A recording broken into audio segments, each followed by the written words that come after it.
I'll go through, as we referenced in the intro session, the opportunities section of the report, and we can just kind of talk about if if we want to add additions to it or if we need to clarify things.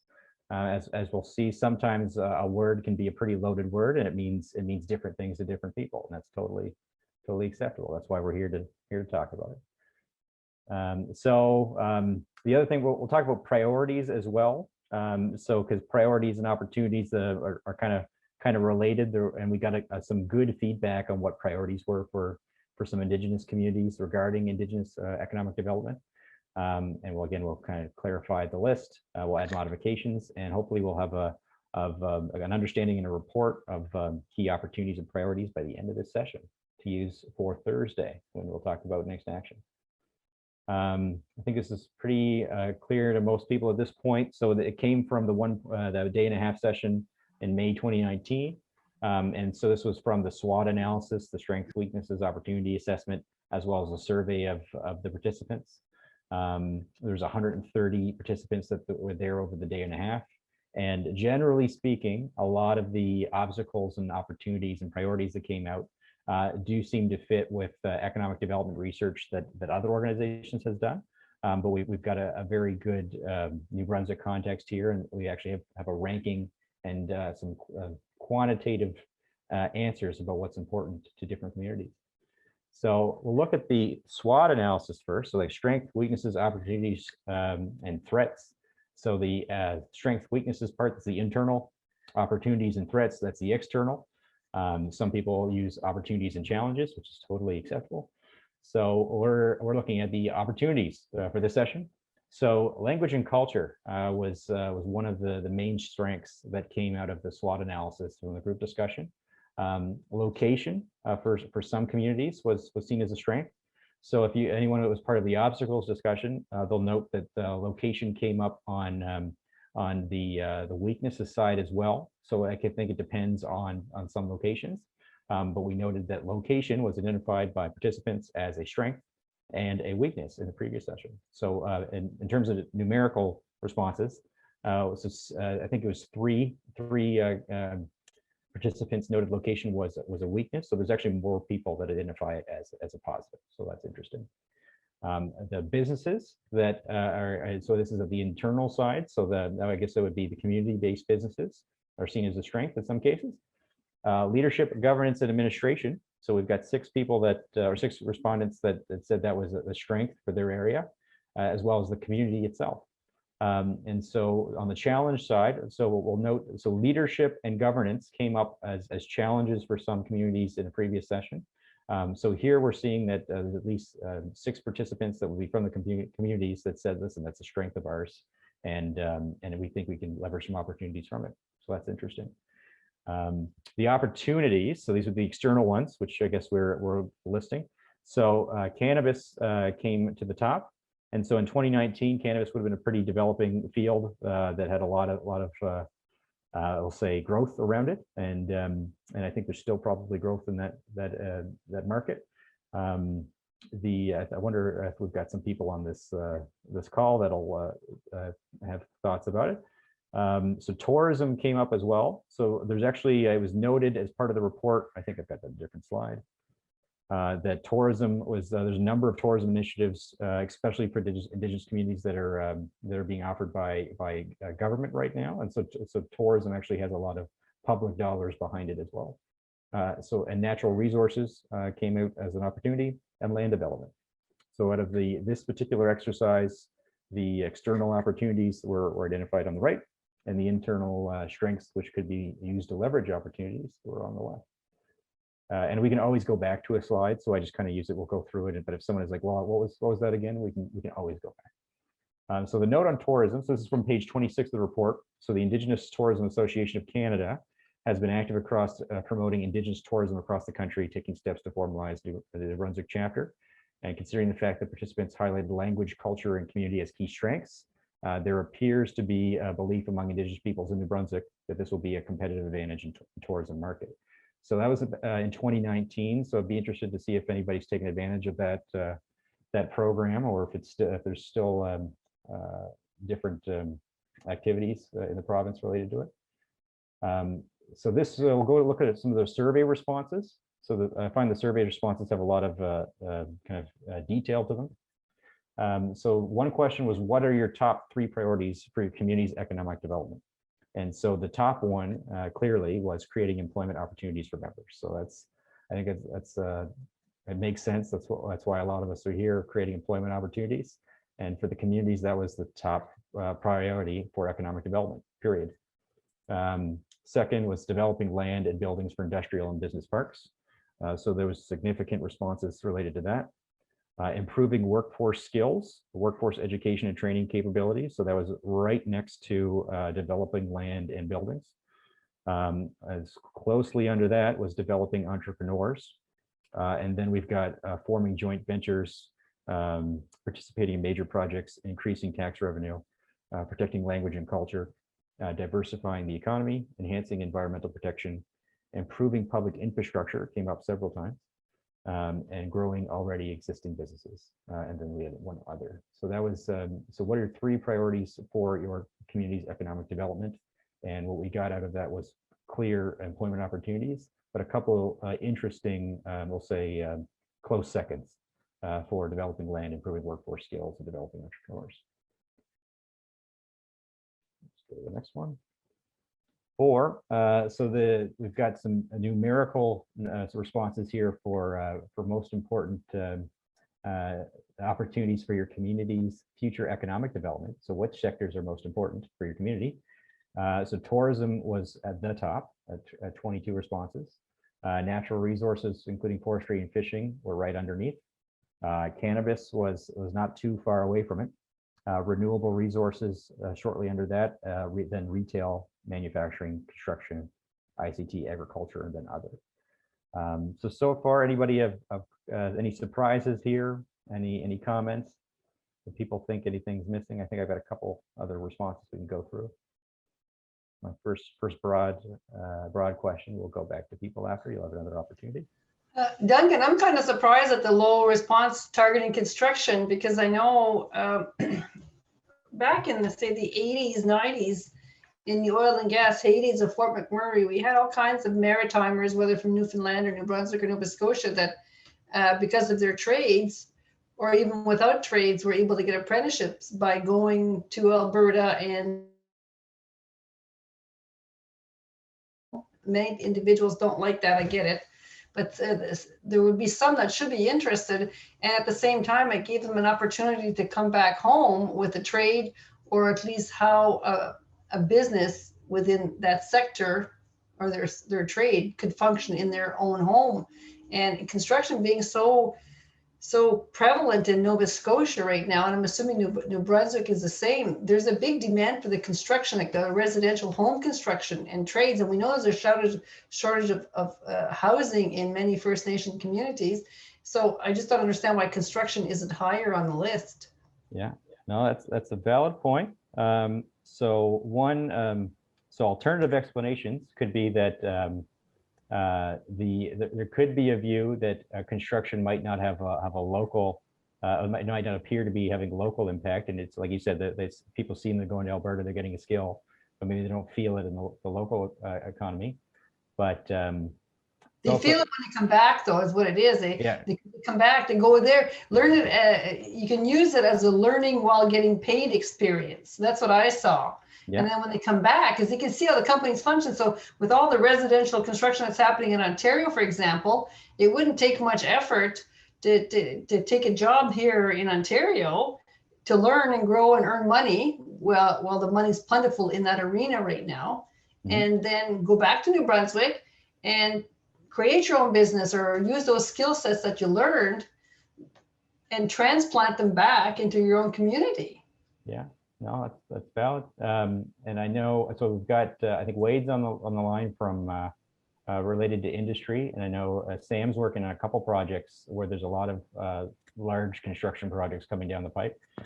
Is it possible? So one possibility is the responses here that maybe the other ones were, so it's asking for the most important. And so it could be that maybe this thing was important, but not the most important for these communities. So it could be a side effect if it just wasn't number one for a lot of people. Yeah, so I guess, do people feel like there actually is a pretty significant opportunity for construction, and that this should be higher if it's not higher in the list? I guess that's a question. Yeah. I certainly do. All right. No, it's one vote from Deborah. It's a no. Well, and there's Wade here, and of course I'm going to say the same thing. But you know, sometimes unfortunately trades are overlooked as not being viable. So I kind of get it. Every community in the province doesn't guarantee they need housing, and that's an opportunity for apprenticeship to grow. But anyway, it is what it is, and you know, we're going to keep plugging away. Yeah, no, for sure.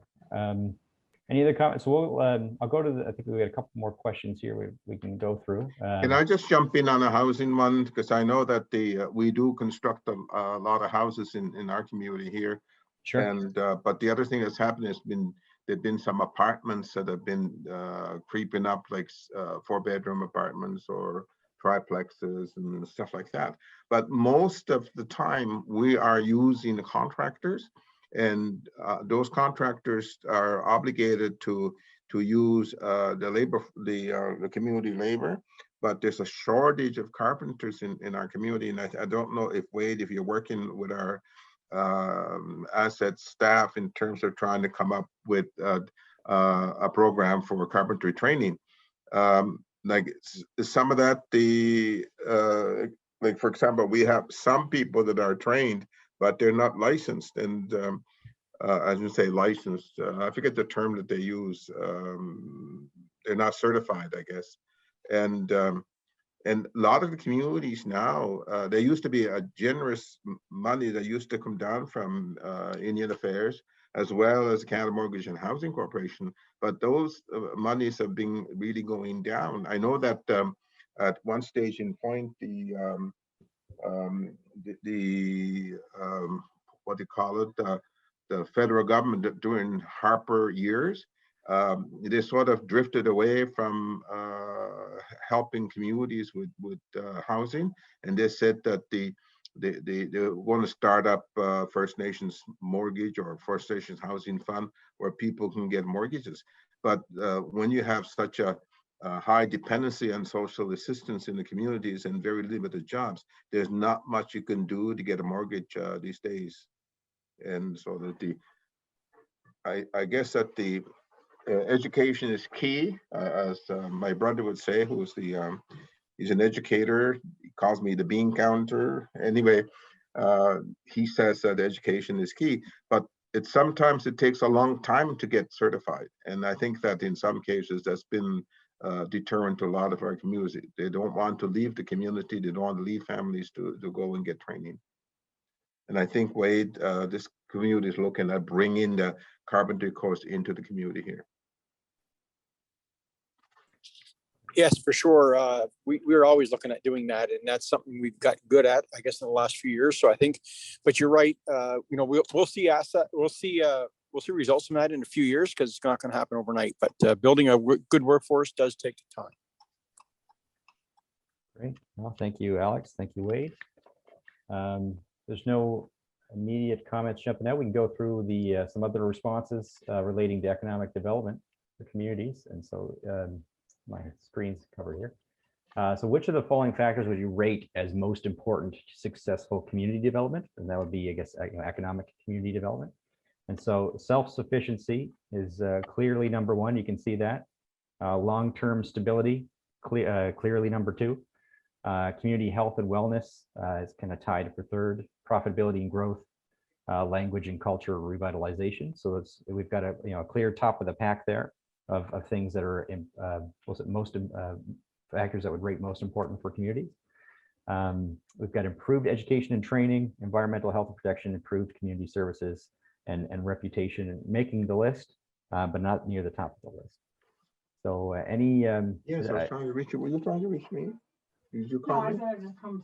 Did you Are there any surprises there? This, I think it's pretty clear. Indigenous communities have made it clear over the last number of years that self-sufficiency and sustainability are one of the main factors. Long-term stability would be right under that. So that kind of makes sense to me. And then wellness, health, and community wellness has come up a number of times when we ask about challenges and concerns. So it makes sense that this is an important factor here. Any other comments to this? But Duncan, is it possible to get copies of these PowerPoints at the end of the day? It is, yeah. So I can definitely give you my PowerPoints. These are also responded explicitly in the report too. So like when I look at the surveys and stuff, all of these are in the report. But yeah, I have no problem sharing the slides. No, Thank you. Yeah, my slides at least digest it for you. You can get the snapshots. We asked another question of the 130 participants. Which of the following do you think are most needed to support your community's economic development? So this was an interesting question, and we got some interesting answers here. So strategic planning.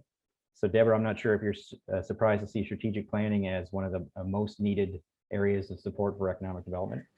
Then financial management was right under it. So anybody that was in, anyone that was under the challenges or obstacles session, financing was the biggest obstacle according to a number of communities, and we see financial management popping up here as it's noted that communities want support for it. So, and then that, I guess, related to financing would be grant writing and proposal development. We've got project management coming up here. These are pretty significant numbers here, and then information about economic opportunities. The 17 right under project management. Marketing assistance is 11. And then other information about labor markets. So that's on there twice. Look at that one. So does this make sense to people? Any questions or comments about what communities feel like they need is most to support economic development? Deborah, you would probably say this makes sense. I think it makes sense to me, as I said earlier, right? When you look at strategic planning, that would be a step that a well-governed organization, whether it's a band or a community office, they would have a strategic plan. And in that strategic plan, and because they have it, the financial management piece would be tied in and explained, and process would be all detailed. Grant writing and proposal development, I see that as not necessarily as a band set, but it could be taught by, hire a consultant to help you do a couple, and then, see one, do one, and then you can do it on your own, right? Yeah. And the project management piece, and you've touched on my soapbox on that one, because I've been to so many communities where they have great plans, strategic plans, community plans, business plans, and they sit on the shelf. And the reason is that project management is actually the how you execute on that plan.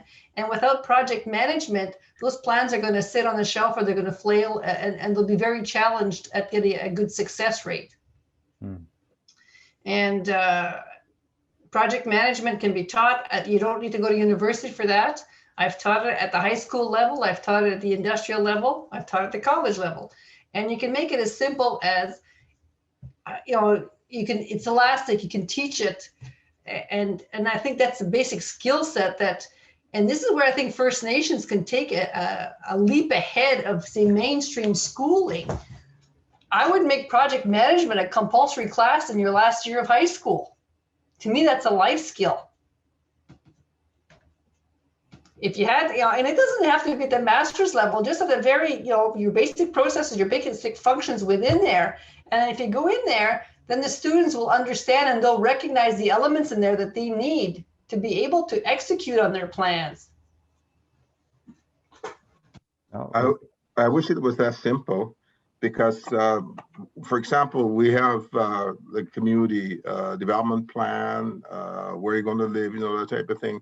We have an economic development plan, and we have all kinds of plans. Now they're vetted through. It's a committee that develops them. We share them with the community. And then it goes to the council of our First Nation, and they approve it. But when it comes to implementation, they seem to just put it aside, and because politics comes in.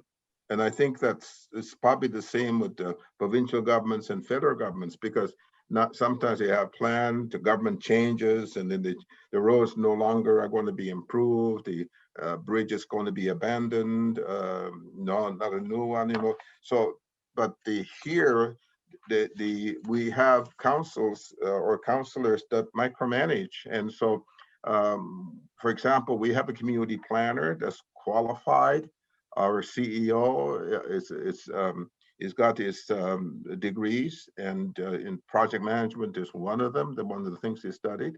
But we can't implement because we have to abide by, we'll say, the goals and objectives that the members of the council have. And in some cases, there's not a clear separation between governance on one hand and, we'll say, management or implementation on the other. Once they approve a community plan, it should be implemented and allow, we'll say, the professionals to do it, rather than hijacking it and saying, oh, no, we're not going to build the house for that person this year because that person didn't vote for me, type of thing.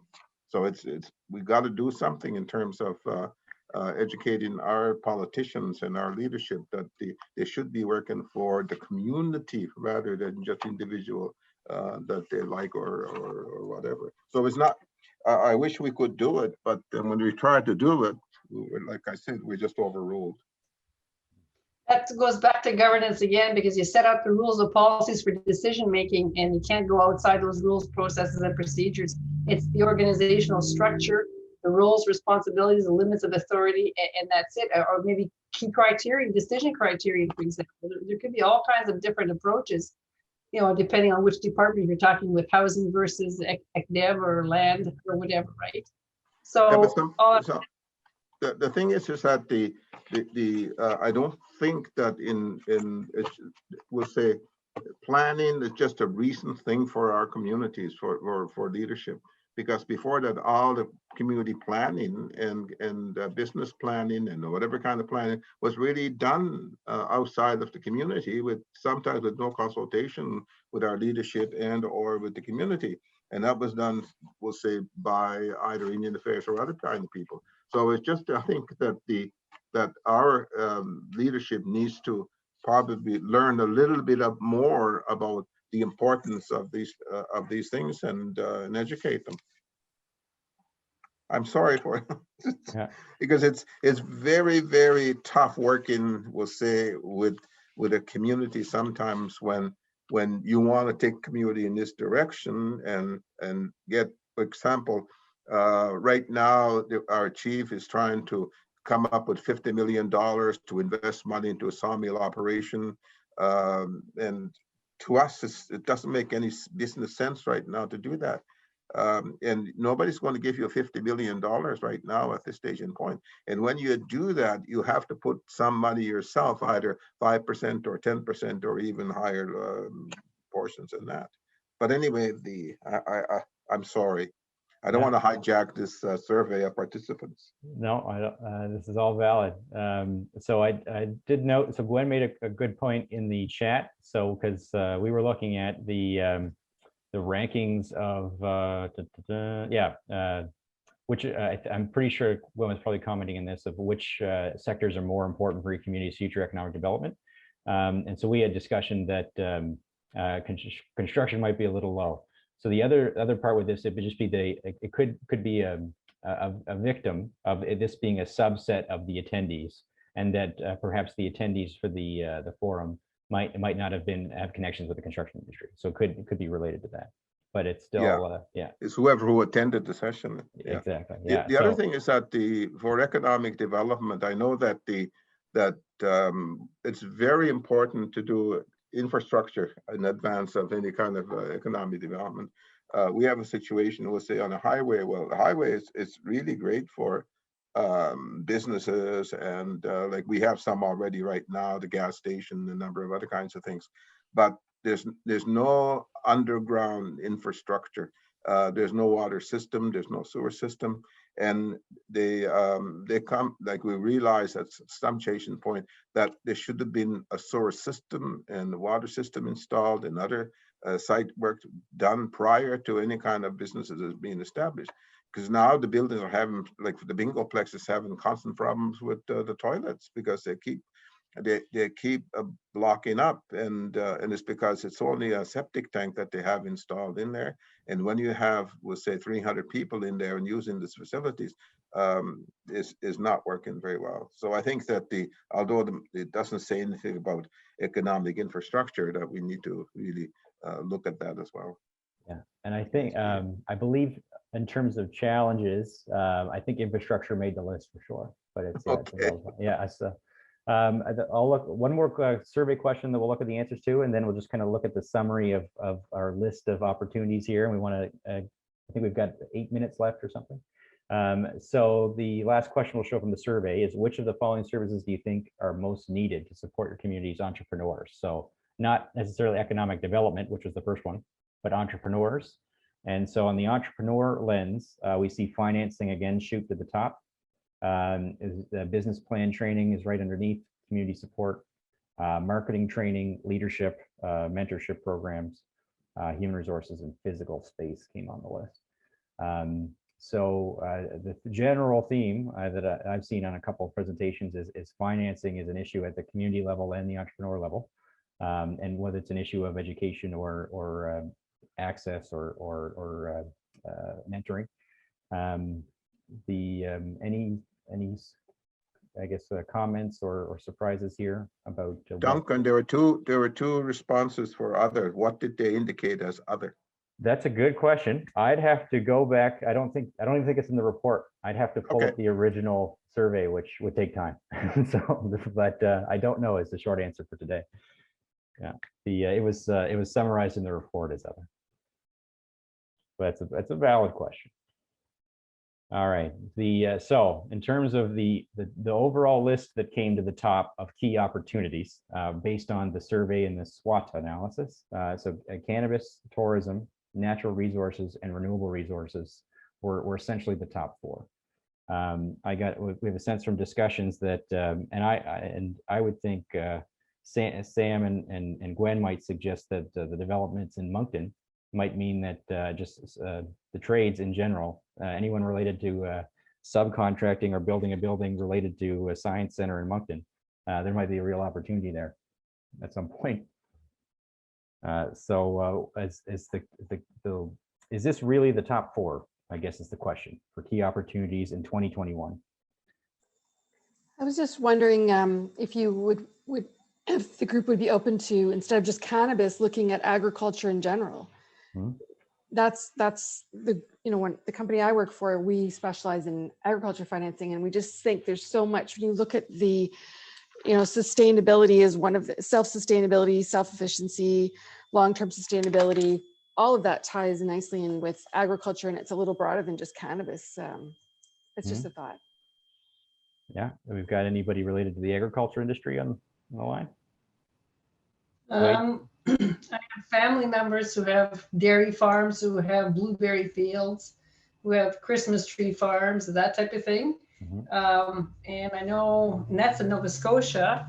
And in Ontario, I have Indigenous communities who are trying to create a small economic, I'm going to call it kind of like Nova Scotia's Avery's or Withrows, or those guys, like little farm markets, hobby farms, or that work together so that they have a little farm market, and you can combine that with tourism quite often. That's kind of the beauty of some of that specialty farming.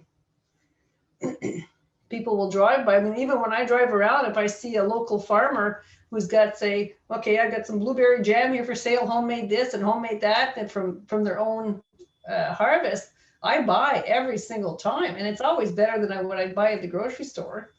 And I'm sure I'm not unique with that attitude either. So, and if you combine that with a little tourist store, which I know we've got a strong interest in tourism, you can sell some of those fruits of your labor, if you will, from your agricultural activities.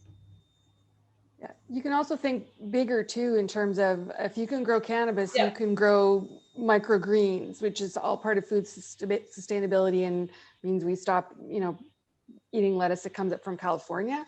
The other thing about farming is it also includes aquaculture, and many First Nations have access to water that facilitates that as well. I think we've got BioNB on the call here still. I say call, it's a meeting. But And so BioNB, what do you think about agriculture industries in New Brunswick? It's ever since COVID, it's only been increasing. We've worked on several projects already since COVID with DAF, the Department of Agriculture and Fisheries. Food security, the conversation around food security is only increasing. And that can also be evidenced by several points in the federal budget that was just dropped. There's a lot of crossover that can benefit people. Organizations such as Opportunities New Brunswick, for example, don't necessarily focus on the plant side of it, like BioNB does. And we've actually been to Hayes Farm and shot some drone footage and stuff there. And we love that farm quite dearly. It's really great. But ONB focuses on the tech side of agriculture, which is the other opportunity of agriculture, precision agriculture and sustainability, right? Agriculture is a behemoth of a sector in terms of how many opportunities there are. There's tech, there's, we talk about cannabis. Well, south of the border in the US, hemp, outdoor grown hemp, is managed under agriculture. And this will happen in Canada, not yet. It's a lot of debates away, but that is a forthcoming opportunity as well, right? So you have the tech, you have the plant side of things. There's a whole subsector now of living soil and regenerative agriculture, right? And I agree, the opportunities in agriculture are mammoth. And from the cannabis side of things specifically, because we were signatories to New Brunswick's cannabis coordinator, we wholeheartedly shout to the rooftops that cannabis is not just recreation. There is that industrial play that is much bigger for a lot more people. Thanks. I just want to top off Andrew's statement, Duncan, about the hemp industry. I know 20 years, well, probably more than 20 years ago, maybe 25 years ago, I actually owned shares in a hemp company from New Brunswick, and we were looking at developing the hemp. And I bet all the research probably still dusted on some shelf about, for clothing, cotton of the north, you know what I mean? Mm-hmm. So I don't know why we're not doing that. Anything we can do for Canada to reduce Canada's economic leakage would be awesome. Yeah. And there is a study for economic leakage in Indigenous communities, or I think more broadly in New Brunswick, coming out. It's supposed to be this year, I think. Yeah, actually, I'm working on that study right now. Yeah, it's on your shelf, is it? Well, no, it's on my desk. It's on my to-do list. I'm working on the report this week and next week. All right, noted. Cotton of the North. That's the first time I've heard that, hemp being cotton of the North, but I like it. All right, we've got 50 seconds left of this session. So last call for, we've got some interesting points on that construction. There's some opportunities there, even if it might not be that higher on the list. Agriculture related, so on its own with tourism and then with cannabis. So connecting agriculture with a couple other sectors might present some opportunities. I've got that note. And we had some notes here on the priorities, which I'm sure will come up again when we talk about action plans. But last call for anybody who wants to put a note in. It's not forever, but last call for this session. So once, not, thank you all for your time. We will see you somewhere soon in the next breakout.